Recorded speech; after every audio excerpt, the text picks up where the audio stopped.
découvert l'IMOCA en transatlantique, donc sur une durée de 14 jours et demi. Ouais. Donc effectivement, on peut avoir une idée de la vie à bord de ces bateaux, mais on n'était pas en course, donc l'objectif n'était pas le même.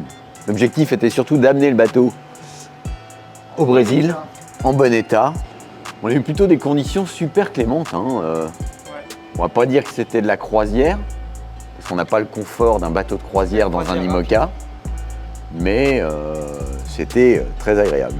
Et donc, vie à bord, si j'ai quand même un gros up de cette transat, parce que je suis un vieux, c'est que j'ai réussi à convertir tout l'équipage au tarot, puisque sur la dernière journée, nous avons joué une partie de tarot à 5.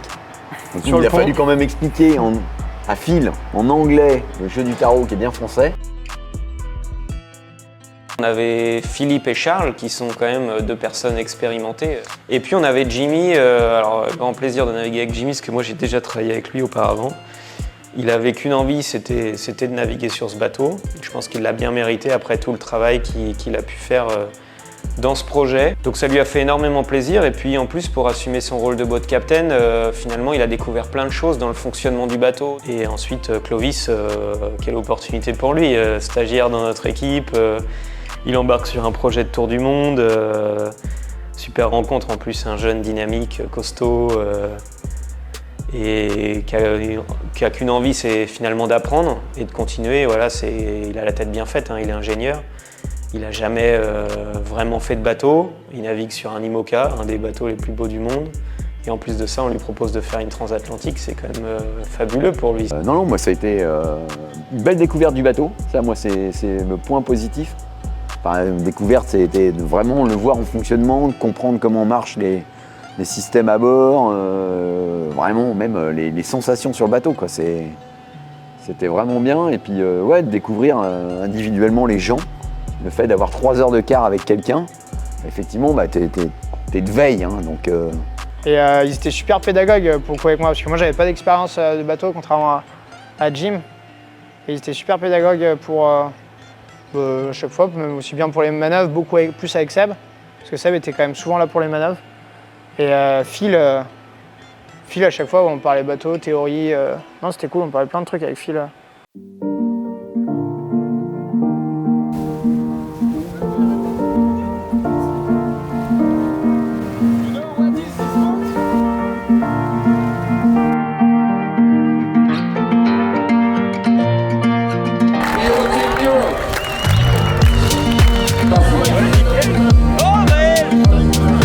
On avait l'impression, je pense, avant de partir en vacances, que ça y est, on venait de faire un truc de ouf, mais qu'en gros c'était fini. Mais non, en fait, c'est que on vient de clore un petit chapitre, et donc du coup, il fallait que je me remette dedans pour accepter d'aller dans la suite de la course, quoi, et se remettre dedans sportivement. Dans les premiers briefings que j'ai fait à Badalona, j'ai dit on sera prêt au mois de juillet, c'est-à-dire quand on aura fini. Et j'espère, et je pense de toute façon, qu'on aura tous grandi. Grandi ou appris. Et ça, c'est un souhait vraiment important de Benjamin. Benjamin, il a envie que toute l'équipe rentre avec le smile en disant on a fait une belle aventure. Et oui, mais c'est la vie, tout n'est pas parfait. I think in this race it's been a big mental challenge. I think personally it was always going to be, but now the way that the race has played out, it's also been kind of not sailing and some frustration, I think, and I've learned quite a lot. You know, I haven't done this race in this way before. I'm enjoying it, but it's harder than I thought. Not in a sort of physical sailing way, which is the way I'm used to this race being hard, but in a very different way. I think we did a lot of analyzing. We spent a lot of time analyzing mistakes, which is needed and which is good, but I think now it's time to focus on the strong sides again and get us positively motivated for the next half of the race, second half of the race.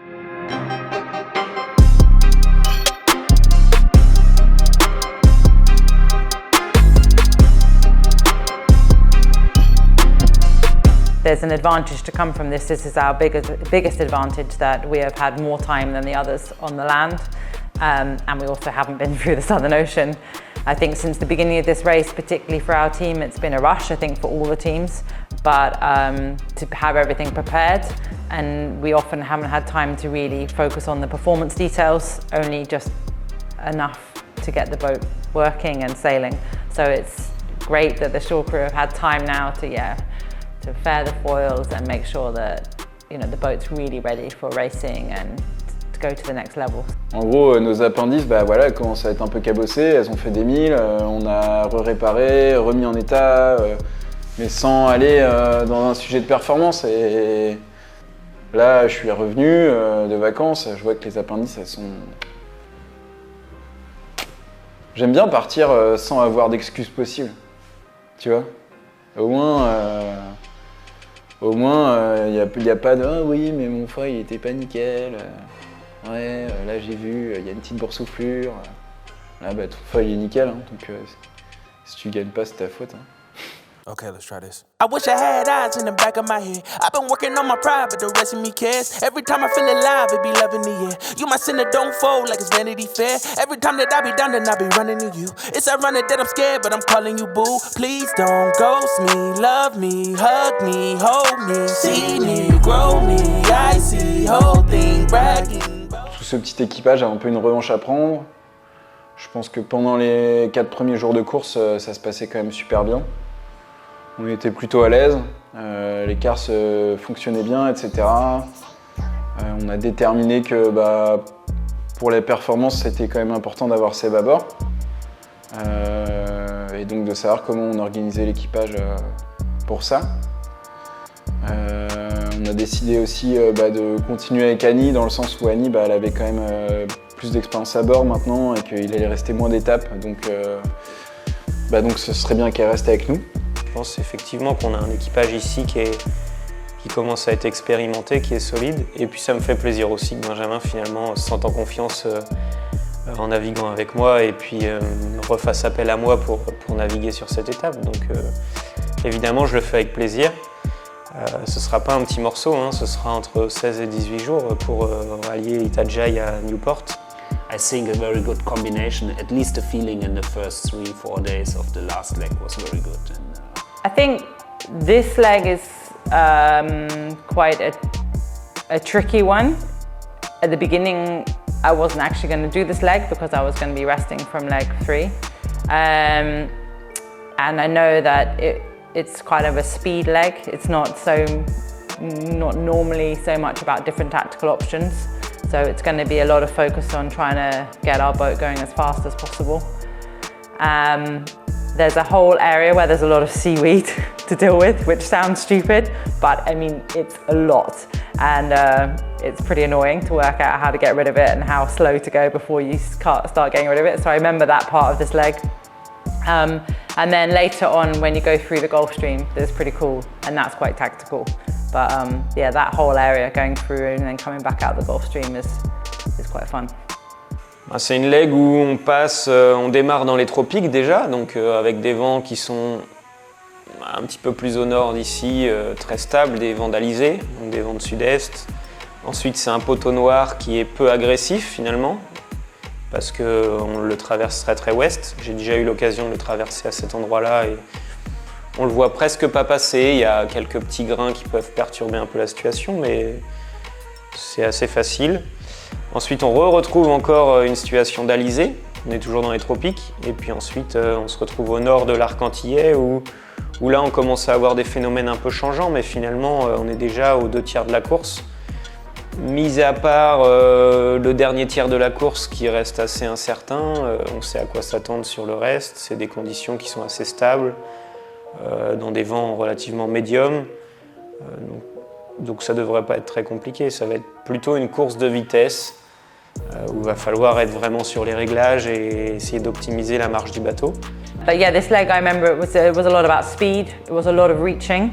So I'm going to be really interested to see it now in the IMOCA, because I think if the conditions are right, it could be very good, because it was quite flat water and quite a lot of reaching, which in the 65 isn't that fun because you don't go that fast. But in the IMOCA, we could do this leg quite fast if we have the right conditions. So it's going to be interesting to see that. My main memory from the last time I did this was that I just finished the Southern Ocean leg. We had very short, well, much shorter stopovers in that race. And I'd already done like 7 legs, I think, at that point. So I was very tired. Actually I was quite ill on the leg. So I just remember being completely exhausted on this leg, which is why in some way I hope that that's perhaps how our competitors feel. Now is kind of chance for a fresh start, and our opportunity is really that we're much fresher than everyone else now. I mean, this is a big opportunity. I mean, I saw how tired everyone looked when they arrived, and I imagine the shore crews are pretty flat out at the moment on the other boats. There was a lot of work to be done, and we're in very good shape in comparison. So I think, yeah, it was really important that everyone took a break, and kind of now we can use the fact that we are like fresh and keen and excited to get back, and perhaps the other teams are a bit more weary than us. On mentirait de dire que non, bah, si on fait que des étapes où on fait 5e, on sera content. Je veux dire, il n'y a rien de plus beau que de se dépasser. Ah, ça peut qu'apporter. Ça peut apporter, ça peut être trop bien. Genre, ça rebooste tout le monde, je pense. Ça met en avant tous les efforts qui ont été faits. Il n'y a pas de raison qu'on n'arrive pas à transformer l'essai. Voilà, ça ne veut pas pour autant dire qu'on surveille en permanence nos concurrents, ça veut plutôt dire que voilà, on joue petit coup par petit coup avec notre bateau qui est différent de celui des autres. C'est notre génération, donc il faut naviguer avec les qualités de son bateau, pas en comparaison avec les qualités des bateaux des autres. I'm really looking forward to just getting back out there with the team and yeah, seeing what we can do. I think we haven't felt like we can get to our potential yet or see our potential in the boat's potential, so I want to go out there and find out.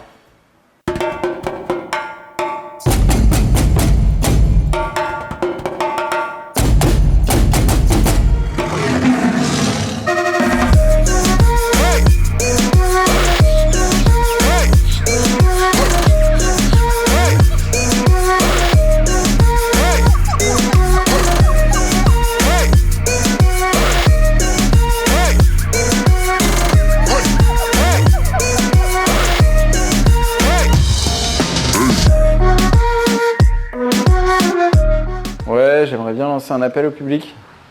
Savoir quelle coupe de cheveux on allait faire à Gauthier Lebec au passage de l'Équateur. Et s'il se refait déjà une coupe de cheveux avant le départ? Genre une tonte? Une tonte à 0? Non. Ah, bah il restera encore des cheveux alors. Parce que sur Charal, c'est des mecs qui étaient douillés un peu. Là, on va envoyer de la sauce. Celle-là, tu pourras la mettre s'il te plaît et l'envoyer à Jérém.